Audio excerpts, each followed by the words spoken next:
right, Dr. Jennifer Dall, welcome to the couch next door. Thank you, Candace. I'm so happy to be here. This is really exciting. Yes, I'm happy to have you. So tell us a little bit about yourself, like who you are, what you do, maybe even a little brief overview of why you do the work that you do. Okay, sure. I'm Dr. Jennifer Dall. I spent many years, about 25 years maybe, in education. I was a teacher. I did a little bit of administrative work, worked a lot with special education and some general education, mostly high school. I liked secondary and high school best. They were my people. Um, I was your typical, I think, overachieving Gen Xer and did not understand why. So I have a background in ADHD. I taught Okay. students, I've taken classes, I've done Right. all of it. And over time, little things just keep clicking. And I think part of it was also we learned more. So many people think about ADHD and it's that 8-year-old boy who, Yes. can't control themselves and can't shut up and all those kinds of things. Right. And so Right. Yeah. anything else was not seen as that. And so over time, the just kept clicking and clicking, and I learned more and more. And I finally got the nerve and the, I guess, internal power to actually be very assertive with my doctors and say, I think we need to talk about this. And, and we did. And it was like, Yeah. yeah, you have ADHD. And so the process of that, it was not the end, it was not like, Right. oh, all the answers are here. Um, Wouldn't it that be nice? it was another chapter, another book. It was like, Yeah. okay, here we go. We're going into a whole nother part of life. Um, and I left education partly because I really wanted to start working with people on my own terms. In the schools, Yeah. you've got certain requirements, certain ways you have to do things. And Right. I really wanted to just be able to work with people. I started off working with students and developed more and more of an interest in working with adults, particularly women, just because I know where they've been, and I know Yeah. how important it is to me when I meet somebody who is a little bit ahead of me, and I can learn from them. And Absolutely. so I have taken time. I quit teaching. I started my own business, which has been its own journey, and I've gone into really wanting to help and work with that along the way. Yeah. Many other things have happened in the past 5 years, which has led me to understand not just ADHD, but what I call ADHD plus one, which is how Yes. other things really impact all Yeah. of And we're it. going to talk about that because Yeah, I love including yes, how yeah, you look at that. including how we see ourselves. I really want to be, I don't know, your sister, your friend, your whatever. That's like, hey, I'm a couple of steps ahead of you, Yeah. and let's figure this out because I Yeah. believe in you. Yeah, absolutely. So your company's Yeah. ADHD Holistically. Yes. Okay. And so why is that name so important to what you're doing? Because I tend to look at things in kind of an eclectic, holistic way. I am not here to downplay our medical Sure. environment or medication or anything, but I also truly believe that we have to look at so many parts of ourselves, all parts of ourselves, and so it's kind of this holistic view of all the components I can control or I can work on or I can learn about, and looking at all of it and getting the big Yeah. picture. And so that's why holistically spoke to me as a word. Yeah. Yeah, I love that. Well, and we're going to link your website because I think your Great. website is, I mean, just even looking at it, first of all, it's visually just very pretty and very well You. organized. Yeah, it's very easy I to had find help things. with that. Well, whoever you hired, you did a good job hiring.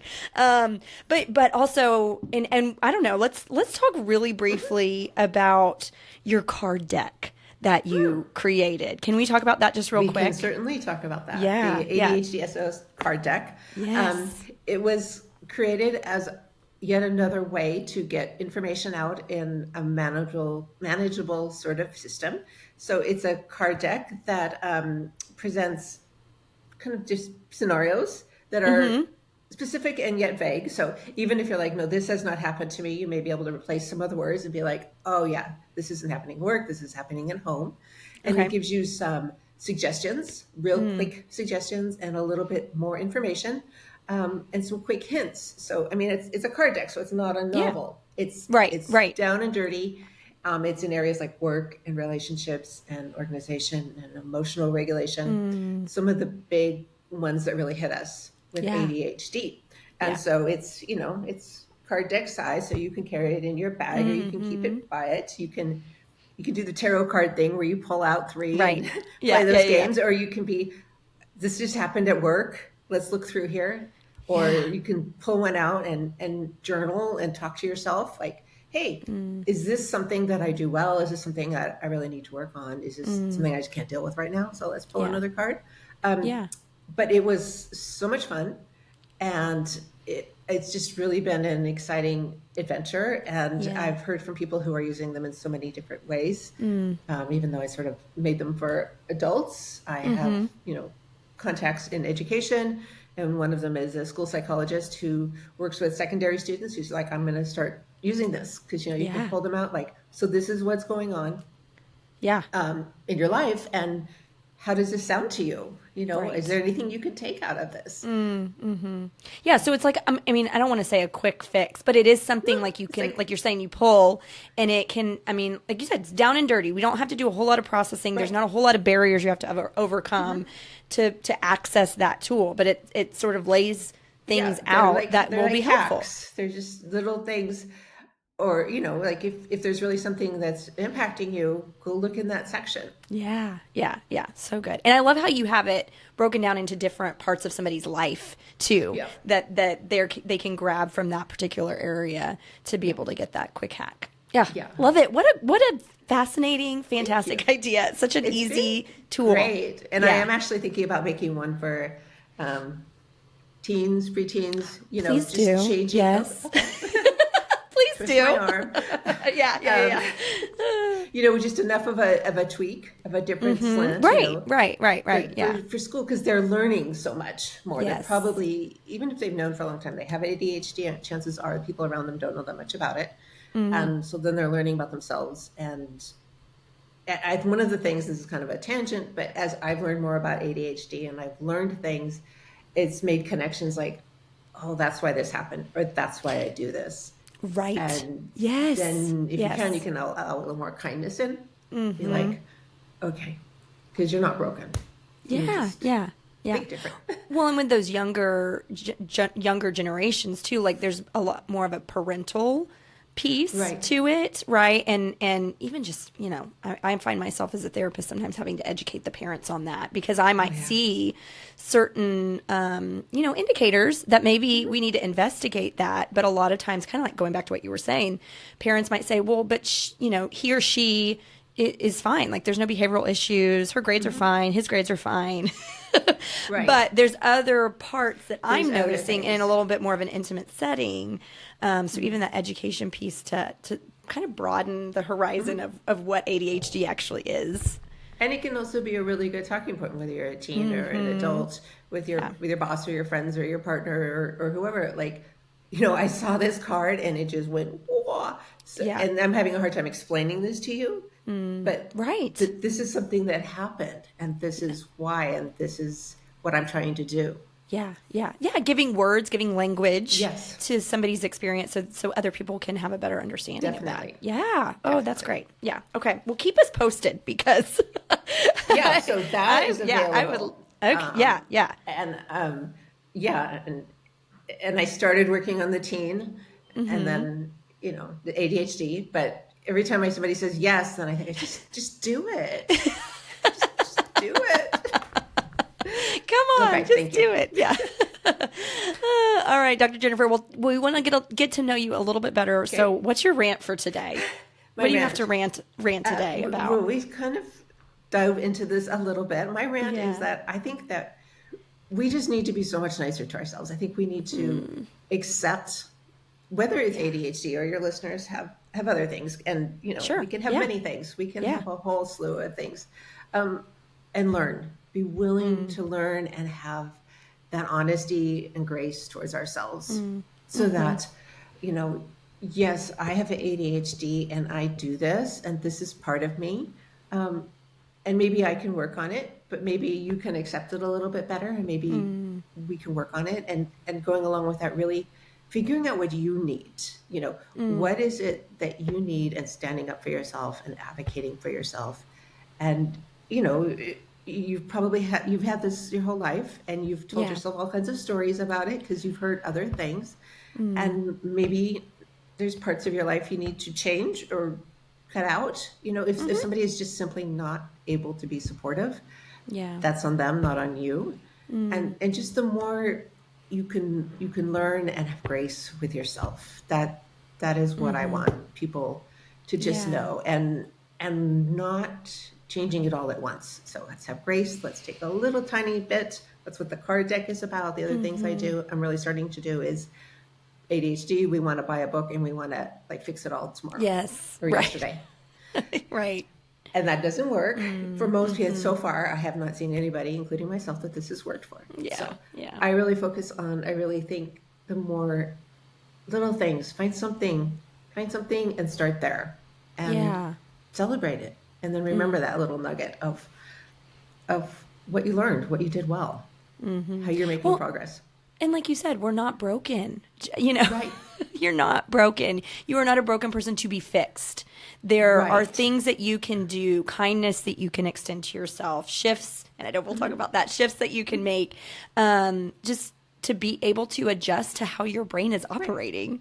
It doesn't mean that it's accepting wrong. and liking that I can come up with 100 great ideas. Yes. They don't all have to happen. And then also there's things just like everybody else that I don't do as well or I don't like, and it's okay to ask somebody else, to hire somebody else, to not do it. We sometimes get into this, I have to do it all and I have to do it all perfectly. And part of that's the masking and wanting to present. And that is exhausting and not good for our health, any kind of our health. And so, yeah. Yeah. Right. So what I hear you saying, what I hear you saying around this rant, like to be kinder to ourselves is we don't have to do everything. Right. Be aware of the narratives, right? Like what are the stories Yes. you've been telling to yourself about yourself because you've had ADHD this whole time. But I mean, there can be some pretty cruel messages that we're internalizing if we don't Right, know but we're what's hearing going outside on. and we're and hearing. inside. Some of the worst are maybe in here. Yes. So just being gentle, being kind, being graceful, and don't do it all at once. Like small bite-sized chunks. Yes. Yes. Yeah. Yes. And check out Dr. Jennifer's website. She's got a you. lot of really great tools, and that are you. very easy and tangible and like, Yes. yeah, you can do this. You can do this. Yes. And it may feel like, well, this is nothing, but do that one thing. Feel a Yeah. little success. Right, We feel right. better when we just Yeah. do the one thing. Yes, absolutely. And that's such a good encouragement. I mean, like you said, for anything, but specifically, today we're talking about ADHD. And so, yeah, just try the one thing, see what happens. All right, well, let's get into it. I know we kind of have already jumped in a little bit, but so we are talking about ADHD specifically later in life.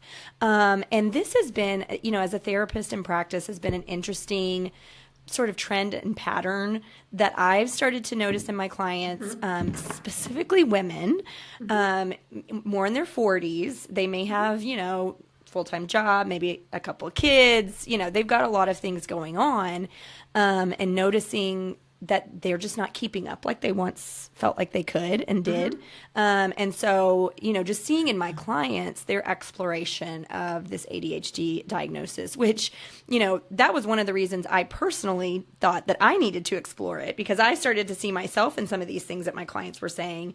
Then my youngest ended up getting diagnosed with ADHD. So I was like, okay, I really probably need to look at this within myself. And so, speaking to the stories that we tell ourselves, I was a good student. I didn't have behavioral problems, but school felt really, really hard for me.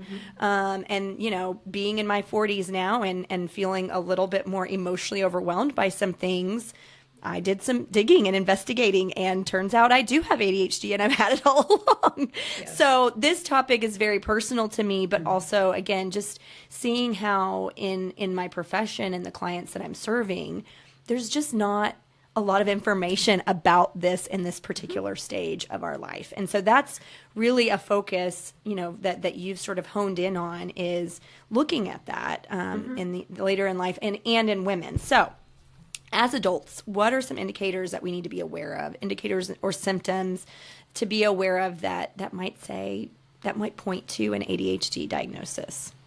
Well, some of it is, emotional regulation can be a big thing for us. You may have been told that you're too emotional. Things may happen and it hits you hard, and other people don't validate that. And so this could be something. And then when you think about it, like with a lot of these things, if you really sit and get quiet and think about it, it's been there all along, going back. Managing things, the organization, the issues with time. And it's not just, it's easy to say, oh, people with ADHD are late, but it's not that. It's this bizarre, different feel about time. Time hits us different. Time is harder to manage. All of those sorts of things, organization, task initiation. One thing is you may find that you are really good at some things, like interest-based, for things that are interest-based that match our interests, we can be all in on.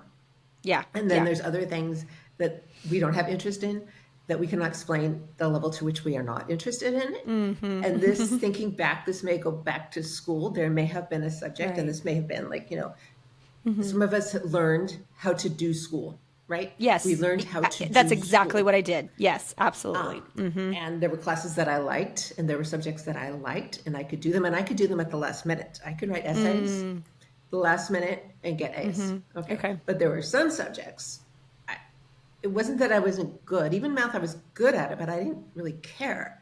And so then people, teachers, parents, even friends may look at this and like make assumptions. Like, oh, you're just being lazy here. You're just being difficult here because you're so good here. You're so on it here.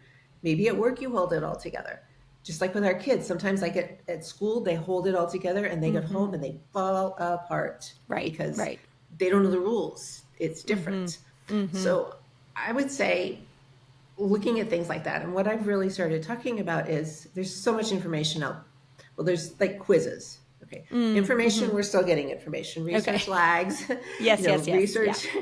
Yeah. So like quizzes or podcasts or talking to people. If you're hearing things about ADHD and things are being triggered in your brain and you're thinking, oh, I would start by looking at those sorts of things. Why is this speaking to you? Has this always been there? And honestly, whether you have ADHD or not, is this something that you want to kind of work on making life a little easier around? Like you said, we're not broken. You're not going to fix it. But there's strategies or ways to make it a little bit easier for you and to work with it better. Right. Yeah, so, just be curious, right? When you hear some of these things. Right. So if I'm talking or anybody's talking, because I still hear things. I still read things. I still hear things. Or somebody says it in a slightly different way. I say, we have a hard time with time and it doesn't resonate, but somebody else says it in a different way. And you're like, yes, that's it.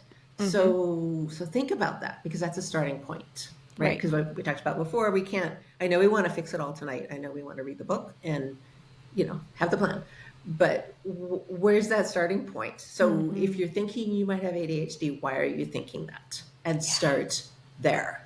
Right. Well, okay, so it's funny that you just said that, because you mentioned the emotional regulation piece. And I've never heard anybody say it that way. Oh, okay. I've heard them say it like overstimulation, right? And so when you say it like that, and I think back to my younger self, I was known to throw some temper tantrums. And so when I think about it in that context of emotional dysregulation and not knowing, I mean, I'm an exploding emotional bomb at any point. And it was just looked at as anger. She has anger problems, or she has a hot temper. It's a personality issue. You're moody, you're emotional, you have anger issues. Not maybe. Yes. You think different and you act different and you have ADHD. Right. And so as an adult, I started to use that word overstimulated, because I connected with that, because it would just like, there were so many things happening, and then I would just like scream because it was just too much. But when I think about it in those terms that you just used, that's been there all along. And now it's like connecting it to that piece of, because of the ADHD brain that I have had all along, just didn't know. And so what did people say to you? How did you feel about it? How has that continued? How does it show up now? Some of us then were masking even harder, and we keep it in more, so that then when I do let it out, it's like way. It's like, or I'm just thinking about something that happened yesterday with somebody. Yeah, right. Yeah. Holding it in. And whether the other person understands it all is what's going on, which I was lucky. This person was like, you do tend to be overly sensitive, but that's part of you. And that's why this is somebody I've met recently, later, who I think that's also easier. Sometimes people like you meet later who didn't know you, didn't have this whole history with you. Like, oh, you've always been so emotional. You're just like that. And then that kind of discards everything. Well, then it becomes like your identity, right? Like then I mean, really, I became the girl that had a hot temper. I mean, like that's how people knew me. Just watch out, she might throw things, and that became my identity. But in reality, you have like a hot temper, or you're too emotional. Yes. And then if you do go to a doctor and the doctor's not thinking, then it's like, here, take, I don't know, an antidepressant and anti-anxiety, which isn't really the issue. Right, for sure. It's masking or covering a part of it. It's not helping you learn strategies. It's not helping you accept this. Yeah. So then you feel worse about it, perhaps, right? Right. Because maybe I'm sure you see this in clients. Oh, yeah, because maybe you've done the thing, but it's not, again, not fixing it. And so, what is wrong with me? There's still something wrong with me. And that's the thing I often hear, like, what's wrong with me? Why can't I get this together? Why can't I get my life together? And that can be damaging. So damaging. Very. And if you're 40, 50 years old and that's the story you've heard for the most part, that's what's hard. Yeah. Well, what is it about diagnosing in women? Why do you think, what are some of the reasons why you think that tends to get missed? Maybe it starts with when they're younger girls, or maybe women. I don't know. What is your perspective on that? My perspective is that, first of all, there hasn't traditionally been a lot of research. A lot of the research has been on boys and men, by boys and men, and has looked at that. And so, when you consider the lag time, science, like they have to do the research and then they have to look at it and publish it, and it has to get disseminated. So that's a really long time. Right. So the information hasn't been there. We've been misdiagnosed as anger issues, as defiant, as depressed, as anxious, which you may also be. Right. Dealing with the ADHD can make you anxious and depressed and tired and angry. Yeah.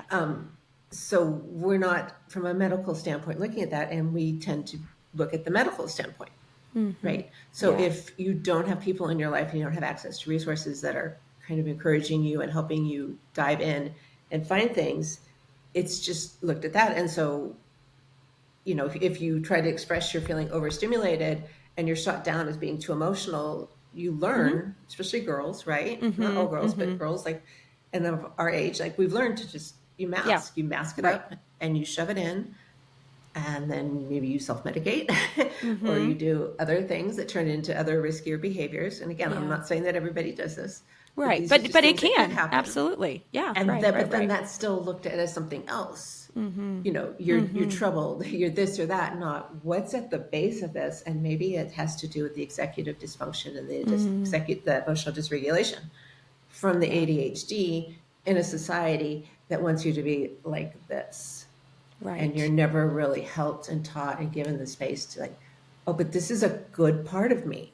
This is good. I can do this, and it's good. And I struggle with this. And so it's okay to ask for help also. It's okay to not do it. It's okay to delegate it. It's okay to pay for it if you can afford it. It's okay to ask. It's okay to trade things. I think what the masking is when we look at the last, it's not just like today, it's like the last, 40, 50 years of our lives. Right. What's been going on in our culture. And this is how you're supposed to be. And we take that in, right? Yeah. The masking, I think in our society, I don't want to say that men don't do it, because I'm sure there's a version of that, but we're two ladies talking. And so I know that I can't masking. Speak for men, because I don't like it when men speak for me. Right. They don't. A man can much more eloquently and accurately speak to what it's like for men. Right. But we, as ladies, especially, within the ADHD diagnosis, that is something that happens. And, it makes me wonder have we been forced into that masking because for so long girls didn't have ADHD, right? This is a boys Right. thing. Right. And so you can't possibly have it. So then it's got to be something else. And so you got to like pull it together.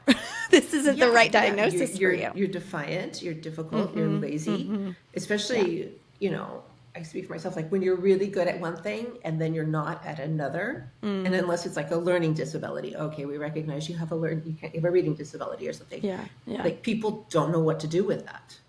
So they take it poorly. Right. Well, so can you speak a little bit on, the thing that I often hear from clients, and even when I think about myself, is my coping strategies worked to a point. And then it got to be where that emotional dysregulation was becoming so difficult for me to manage that and again, hearing these different things, in my ears about potentially an ADHD diagnosis, that I investigated that a little bit more. So can you speak a little bit to like coping skills that maybe worked for us up to a point that stopped working or stopped being as effective, and how that can kind of encourage us to do some research and investigating of our own diagnosis? So I think some of those skills, those coping strategies, especially for those of us who were able to fake it and make it in school, is that school went away. Yeah, right. If nothing else. Right. Or you kept going. Hello, graduate school. Graduate school again. Those were structures that I understood that I could nail. And as I went through further, when you're first in high school and then when you're getting your BA, like there's still classes you don't want to take that you have to take. But if you go on and you to higher levels, it's all on your hyperfixation. It's all on what you're interested in. You're not going to get a master's or a doctorate in something you hate. Exactly. Yes. Why would you do that? Don't do that. So I think we learn starting early, partly how to be in that. That becomes a huge structure for us. And then that goes away. And then you add in maybe a job that doesn't work like that. You add in relationships. You add in kids. You add in our changing world. And all of that. And I think it becomes so much. And we get tired. And we're starting to learn how hormones impact some of this, which is why sometimes more girls are being diagnosed when they're starting to hit puberty. And that's first starting to come in. And, the research is still out. We're still learning so much. But when you start going to perimenopause, menopause, what that's really about, we don't know. We're trying to learn. But they don't even know that much about menopause anyway. Right. Let alone menopause with It's an ADHD. Right. Yeah. So I think that just like, and you're a therapist, so, people who've been through trauma or abuse or other things, they find their strategies that get them through, and then they stop working. Right. Because their lives have changed, things have changed, they're tired. And so some of those strategies, they may have worked, but maybe they didn't even work that well. So looking now at what strategies did you have? Do they actually honestly work? Do they still work? What areas do you want to have strategies in? Because again, we can't fix everything. So is it like the low-hanging fruit? You really want to try to work on this, some strategies for this? Or is it something big, like this is really impacting your relationship or your work, your livelihood? And you really need to figure out a better way to manage time or manage your emotions, not fix them, but understand and work with it and figure out what you need, what really works with you today, because that can change, right? Right. And I think at the base of that is also this acceptance of yourself, which we can have a really hard time with. And believe me, I still work on it. It's not done, right? It's, I really need this right now. This really works for me right now. And I believe that this is okay. So I'm going to stand up for myself, which is something that some of us have a hard time doing. I find that it's easier for me to stand up to something I've been dealing with lately and thinking about is I stand up for other people much easier than I stand up for myself, which you may understand, or some of your clients may understand. For sure. Yes. Yeah. So I can very stand relatable up for all of you with ADHD, but then wait, I'm supposed to do it for myself too. Yeah. No, okay. So that's really helpful. And I want people to hear that too. Like that piece of things change. That's life, right? Like things change. Yes. So what once worked, or in that particular stage of your life, maybe that worked in that time, but if it doesn't work anymore, again, doesn't mean there's something wrong with you. It just means we've got to figure out how to shift and adjust. Yeah. And it's when like we a have that success. insight. Yeah. And that you did have something that worked. Look, in the past, this worked. So Right. do we just discard it? Do we change it? You know, maybe it didn't work as well as you thought. You were just getting by. Right. But yeah, and things change based on what's going on around you and your health. Yes. And just everything. Right. I think we're Right. learning. Yeah. Well, and so even thinking about like myself in school, in high school, I like you said, I figured out how to do it. It was a lot of memorization. Like, I don't really think I learned much. And then once I got to college and really in my graduate program, even though it was focused on what I was interested in, any of those like more scientific, I don't know, like we were talking about the brain or Stats talking or about things stats. like that. Yes, I struggled, really struggled.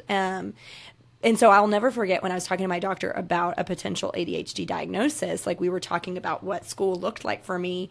And she was like, well, what about work? And I was like, oh, I don't have a problem with work. She was like, oh, you got into a job that works with your brain. Because I can remember anything anybody tells me. Like if we're in a conversation, it connects. It connects. And so that's how I'm able to be a therapist and not feel like I'm missing things or I'm having to memorize things. Like that's not what worked in my brain. And this is what works for me now, right?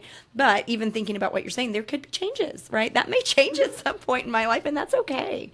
But I'll never forget that she said, like, you found a job that works for you. And so you don't feel that sort of, that hole in missing things or missing information or not being able to keep up like I once did. But if you were school. in a job that was all based on reading something, yes, right, you might I struggle would more. Absolutely, yes, And to 100%. be honest, that's kind of why I think continuing in education helped for me. Is like, especially secondary, like there's bells, there's periods. You eat lunch now. Yeah, You go to the bathroom now. Right, You're on vacation now. And when I quit, in addition to there were some other things going on, but like all structure was blown out of the water, and that took a lot of time. Yeah. And so then a lot of kindness and understanding, because when you have spent most of your life somehow in a system, a strong system, being out of that system can be, and you look around, you think everybody else knows what they're doing, which they probably don't either. no. Right. Like you found a job that works for you. But if you were then, or if some big change happened and they were like, no, this is how it's going to be, you might struggle. Absolutely. And so I think it's important for people to hear that, right? Just because you're not struggling now doesn't mean there may not be there may be a change that shifts that. But again, that's okay. Like you can do this. You just have to know that information and know where that might need to guide your decision making. Yeah. Okay. And even being a parent, when they're this age, this is what being a parent looks like. And then this, and then as they get older and it gets wilder and crazier and there's less information, like they leave. Right. Yeah. That, and when you've got the emotional dysregulation and all of that, and maybe not positive memories of your whole situation, Yeah, that these are all impacts things it. that kind of come down, which goes back to the 40, 50-year-old woman who there's a lot of this. It's a lot. Yes. Well, yeah, there's a lot of moving pieces for sure. Yes. Okay, well, let's talk about your concept of ADHD +1, which I like how you put that. I don't know, it just makes it make sense in my brain. So why would you say it's important for us to consider other diagnoses along with ADHD? Because they all intermingle. For me, the +1 is like some grief. I had some trauma and some grief. My husband died in a traumatic way in the last few years. I then I got hit by a guy on a bike and ended up in the trauma ward with a head injury. And so looking at all of these, so it's this lived experience thing. Right. This I'm 2 steps ahead of you, and realizing that if the traits of, say, grief are this, and the traits of ADHD are this, or the traits of, and I know there's a lot of talk of autism and ADHD. They're not separate. They're like Venn diagrams, and maybe you have many Venn diagrams. Sure. Difficulty organizing time in ADHD looks like this, and with grief, it can look like this. So it may not even matter which is which. It's Sure. what's Right. figuring out what's helping you, and some of this has to do with the grief, and some of this has to do with the ADHD. Part of this came about in I found a really good grief therapist, and she's great at that. But she also, I've been teaching her a lot about ADHD. Yeah. This understanding of, she'd say Right. things or we'd talk about things and be like, okay, but that's not an ADHD thing. That's not going to work. And so understanding, I don't know if I'm being clear about this, but the ADHD plus one is like you're bringing plus one to a party. Okay. So yeah, you got Right. ADHD, but probably pretty much all of us have at least some other plus one. If nothing else, it's stress or Yes. that Right. kind of, Absolutely. that kind of thing. So yes, the ADHD, and yes, the whatever the one or the two other things are, and bringing them together and seeing what's the same, what's a variation, what's totally different, but you still need to deal with both of them. Right. So you can't, Right. it's just like, it's not just ADHD. It's not just that you need to eat more protein if you're trying to lose weight or whatever. Right. Like you said, there's many moving pieces. And really acknowledging that, and going into talking about ADHD, first of all, from the lived experience, and also from the understanding that, I have a couple plus ones, and you may have a plus ones that I may not understand, but I understand that it's there. Yeah. Right. Well, because if you have an ADHD diagnosis and a plus one, kind of like what you were saying in your grief therapy, like she may be telling you to do certain things, and maybe that works for grief, but that's not going to work for the ADHD. Or maybe that's going to work for the ADHD, but not necessarily the grief. And so when we have a fuller picture of what is going on for you emotionally and physiologically, then you're going to have more tools, right? And that's what we want. We want people to have more tools and more understanding of how to use those tools. Yeah. So sometimes maybe in therapy, maybe telling someone, strongly encouraging them to just do something, because maybe you think they need that push. Right. With ADHD, sometimes that just do something, I'm pushing back. Right. I want structure, but like, tell me what to do, but don't tell me what to do. Well, and I think that's a good point, because like depression, right? If somebody's has fatigue or low motivation or whatever, we may just be like, okay, well, let's just come up with one goal, or let's come up with a list of things. If they also have ADHD with that might be really overwhelming, and now we've got something else to deal with. Like, how do I prioritize those? Right. Oh, great. I have a list of 10 things. I'm not doing none of them. I'm not doing any of them. Yes. Well, and even to like think about, therapists to be able to assess that, like to kind of suss out these different mental health diagnoses along with ADHD, because again, I hate to say it, but you could be doing some damage, right? If you're not factoring that in.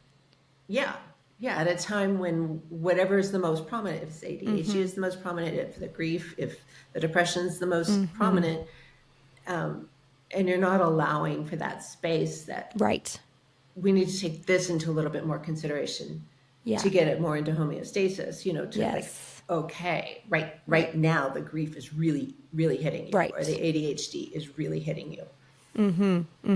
Yeah. And it can help you to know what to, like you're saying, focus on. And be able to address that. But also, I mean, I think we all need to remember that the other things also contribute to it, right? And so knowing that along with whatever it is that you're doing. A thought just came to me, like when you're sick, like sometimes there's medicines you can get that have everything. They have a decongestant and a like I have everything. And if you're taking something for everything, but maybe you need to just be taking individual medications, you just want, my mind's not working, but like you just want a decongestant or an expectorant. You don't want like some of those like have everything in the world, and then you're just like way over medicated, and you're not dealing with, okay, right now the cough is the worst, so we can't do anything else until we get the cough under control, so you can sleep, so you can get healthy, so these other things can happen. Yes, yeah. Well, and I also think that's good for people to hear if they're going into therapy or they're going into their doctor for a diagnosis or whatever, to kind of just, again, be curious. Where are you finding the biggest obstacles? Like, where are you finding the biggest struggles for yourself, so that you can know what's most important to address first? Why are you here? Why are you showing up? What made you actually finally pick up the phone and make that phone call? Because ADHD, depression, whatever, they're huge terms. It could be so many things. And you like you said, so many overlapping parts of that. And then it's the professional's job to figure out, right, based on the symptoms that you're talking about. I also know that the professionals don't get a lot of training in it. And you're also overwhelmed and tired and all that. Yeah. So true. So true. So, I mean, what you're also saying without saying is you need to advocate for yourself. Yes. Yes. And you need to know yourself. And, I was lucky that I have all this education, but even with all of that, it took me a really long time. Right. To listen to myself. Yeah.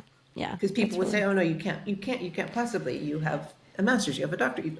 You do all these things. Look at you. You look like you're put together." Except for those times when you're falling apart and you're overly emotional, and yeah. But it couldn't be ADHD, right? No. You're just difficult sometimes. Oh man. Okay, so we talked about your card deck.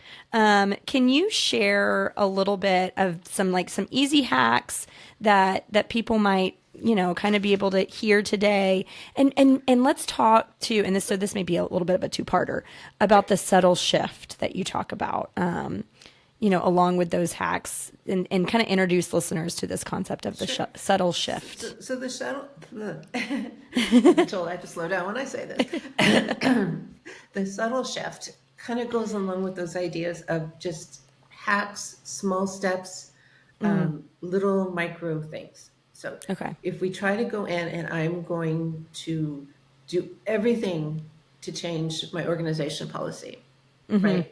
Like, I don't know about you. I'm going to go through my clothes.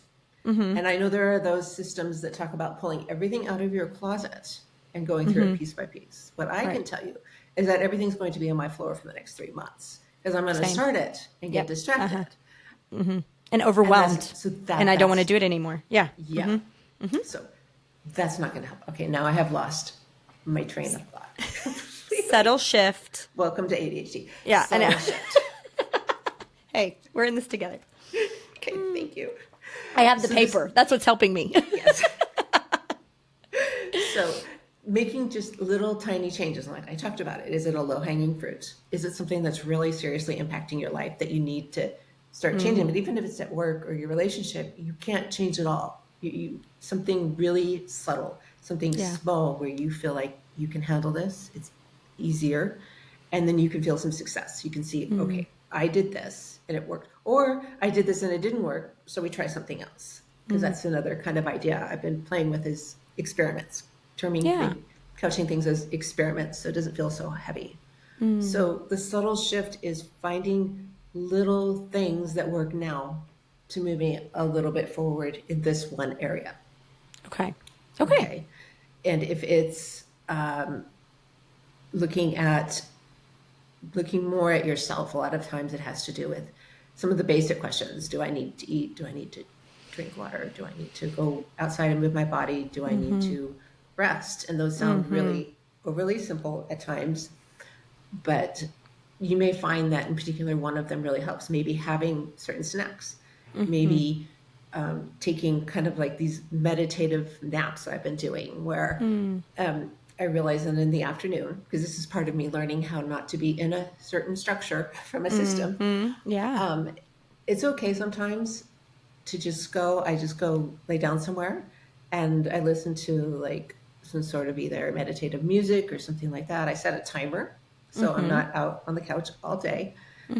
And sometimes I sleep and sometimes I read and sometimes I actually just check out, whether it's a guided meditation that's actually guiding me in meditation, or it's just one with some soft music without words or nature music or whatever. Really allowing that time to regroup, refresh. So that's just like a little subtle thing. And then I've learned that sometimes I'm able to do that for a much shorter period when I really need it, like you talked about being overstimulated. So I've had a busy day, I'm out with a lot of people, being able to take that little vacation, that little rest in your brain to reset, because we can get very, very overstimulated. Yeah. And so even just noticing different cues that may tell us we need to have a small shift. Yes. And so what works for you and what works for your friend or somebody else may not work for you, or it may not work for you right now or in this environment or this setting or whatever. Right. Yeah. Yeah. So just paying attention to yourself. Paying attention at just small things. Yeah. One thing I've started doing, because I can make lists till the end of time. Like, if you've ever seen those things, like making a list is a whole other hobby. Okay. It's like a whole other thing than doing it. I have, this is the one I found. It's one line a day. It's a 5-year. I guess you're supposed to like maybe put a meditation or whatever. But I find it useful when I remember to use it to write down what I've done, especially like in the work situation. Okay. So I did a podcast. I had a call with this person. Right. Because at the end of the day, otherwise I feel like I know I've done something, but like I can't remember what I've done. Right. And I feel like I haven't done anything. And so then I can pick this up and be like, oh, okay, I did these things. Yeah. You know? Yeah. And so this for me has been helpful. I don't do it every day. I forget or I don't have it or whatever. Sure.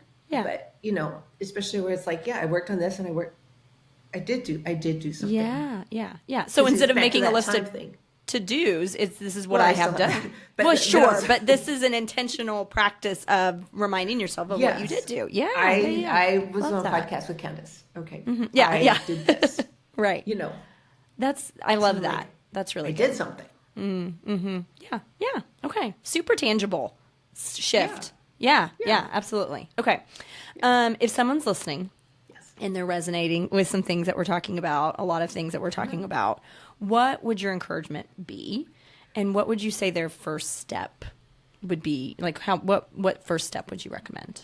My first step is if you're listening and something is resonating you, whether it's I don't know how you process, a journal, a walk, calling somebody up, what is it that resonated with you?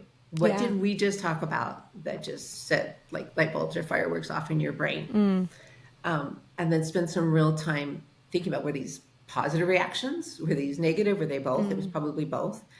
The more you think about it, are you like, oh, I remember in 5th grade, I remember at home, because you're going to find probably that all of a sudden, all these little blocks are going to start falling in place or however you visually want to look at it.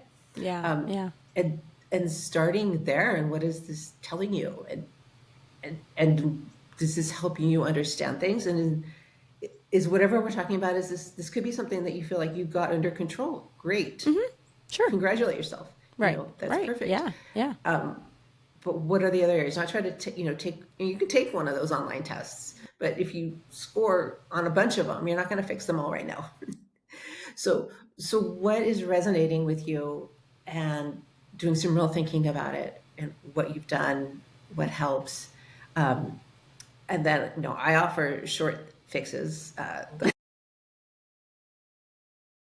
quick win coaching, really working on, let's just do the one thing. Just figure this one thing out. So the card deck, some of the stuff that I offer, some of the stuff that I'm working on is really, let's figure out the one thing. Yeah. Okay. I love that. What would you say are like one or two things, if somebody has an ADHD diagnosis, that they should do to take care of themselves well? I would say learning how to check in with yourself. And that can be hard. It can be something we don't know how to do or we don't have permission to do. But taking care of yourself has to be what you need. So back to like those basic needs, right? Basic needs. What's really, really heavy on you right now? And what's one little thing you could do about it? Yeah. Or ask for help about it, because you don't have to have somewhere inside you probably have all the answers, but maybe you need help accessing them, figuring out what they are. That's good. Yeah. So how would somebody check in with themselves? Okay. What would you recommend? Well, so you can, if you're someone who likes to meditate or do breathing exercises, just finding a quiet place and breathing into it and letting yourself be. If you like to journal or write, you could do that. You could ask yourself some questions. What is bothering me? There's the things where you keep asking why 5 times. Or what now? Maybe talking to somebody. Maybe there's somebody you trust who either is new to you and comes from a clean slate or somebody who's been around, who you trust, who will be able to say, yeah, I know what you're talking about. Right. Talking Yeah. to somebody. Finding your way, how do you access yourself? And if it's something you're not used to doing, this can take some time and this can take some Right. practice. Right. Maybe it is a therapist, maybe it is a coach, maybe it is a bunch of things. Yeah. Right. Maybe it's reading a book, maybe it is going and getting something or listening to a podcast or some information specifically about it, just to get more information for you for right now, so you kind of see the bigger picture.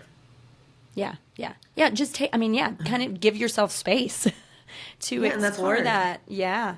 Especially, like you said, especially if you've never really done that before, and so really slowing down so you can notice some of these patterns and track some of these difficulties. Yeah. And it doesn't have to be an hour of meditating. Maybe it's something like get a glass of water or coffee or whatever. Right. And I'm just going to sit outside. I'm going to set a timer for 5 minutes, and I'm just for 5 minutes. I'm just going to see what comes up. Yeah. No, that's really good. Well, so you mentioned doing sort of your meditative practice. Is there anything else that you do to take care of yourself personally? I'm working on some basic parameters for my life. So number one is I'm learning and I'm working on setting up my work time, looking at a sprint, what I call a sprint. So instead of having a project and it's this big project and this, vague, whatever, like my sprint this week, my 3 days, what is the thing that I'm working on? And getting better at realizing I can do this amount in the amount of time I have. And it's not this list of 25 things. It's I'm working on this and these 3 things on this. And that's one. Yeah. The other thing is, like I mentioned, when I taught, I was told when to eat. And so eating, especially with ADHD, you can get into this, like, I don't know what to eat. Like, you forget. So I'm working on it, and I'm not a nutritionist, so some nutritionists may get mad. But this idea of I'm trying to get myself to, if nothing else, eat 3 meals a day. Yeah. And the meals have to have like a protein, a carb, and a fat, and a fruit or vegetable. Like, not get into this whole thing. Like, can we just eat 3 meals a day? Right. And anything else I eat, whatever. Yeah. But if I don't remember to eat, like I haven't eaten breakfast yet because I didn't, and it's almost 10 o'clock my time, like it spirals through the day. Right. Well, it goes back to those basic needs. Yeah. The day that I do this, I feel it and I notice it. Yeah. And the weeks that I do that, I feel it and I notice it. Yeah. Well, yeah. And so just starting simple. Like, I know I need 3 meals and I need to look like this. And if nothing else, just 3 meals or just one. Just, is it what do you feel is the most important in your breakfast is the most important today. But maybe it's not for you. Maybe Exactly. it's something else. So just one meal. Right. Yeah. Okay, that's really good. I think that's really good that people are hearing that, because I mean, kind of going back to what you said, I think it's easy for people to minimize how important those things are, but they have a big impact on us, especially over time. Especially if, like you said, if you've been in a structure where it made sense when to eat and how to eat and all the things, if you don't have that anymore, it's harder it feels overwhelming to know how to implement it. Yeah. Yeah. And my husband, he always cut up the vegetables and the fruit for our lunches. Well, he's not here. So who's doing it? I don't know. Yeah. Right. So it's harder to access that. Yeah. Right. And so for people who this isn't a problem, they're like, what's your problem? Well, Well, you have other problems. Thank you. This is my struggle right now. Right. Your struggles are different. You're annoying. No. Yeah. There you go. There's a rant. There's another rant in there, I think. No. We're keeping it nice. We're keeping it nice and positive. Oh my gosh. Well, thank you so much. People are just going to love this conversation. I know there's a lot of people that will just eat this up. I think it's good, encouraging and helpful. And again, like you're breaking it down to make it tangible and things that people can easily implement. Like you said, the hacks.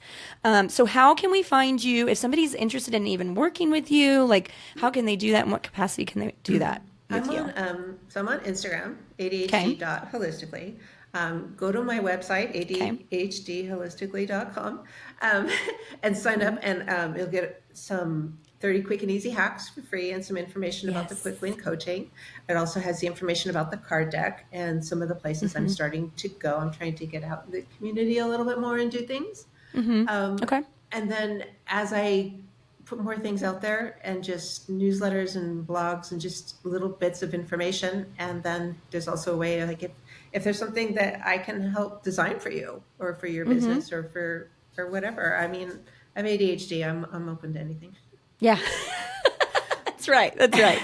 Love it. Love it. And then yeah. wait for me to make the card deck for the teens. Yes. Yeah. Yeah. So get over on the website, get on Instagram. You can follow her there. Yeah. And yeah, I mean, I think And get the on my thing, mailing list is the best way, just Yes, and Instagram absolutely. to find out everything that I'm doing. Absolutely. And I just love that. I mean, you're living this life out, right? Like you know, which I think can be really helpful. Like you get it, you totally get it. And so, I think that, I mean, again, it just helps us to feel less alone, when we're going through something like this, or when we're sort of kind of grasping at what is going on with me, to hear somebody like yourself that, you know, you didn't get diagnosed until later in life as well. And this is something you've been working with forever. So it happens, people, and that's okay. So yeah. Okay. Well, thank you. Thank you so much for, coming on. And I'm so excited to know you and follow along with you. And I'm glad we have this resource now. Thank you so much. This has been great. Yeah.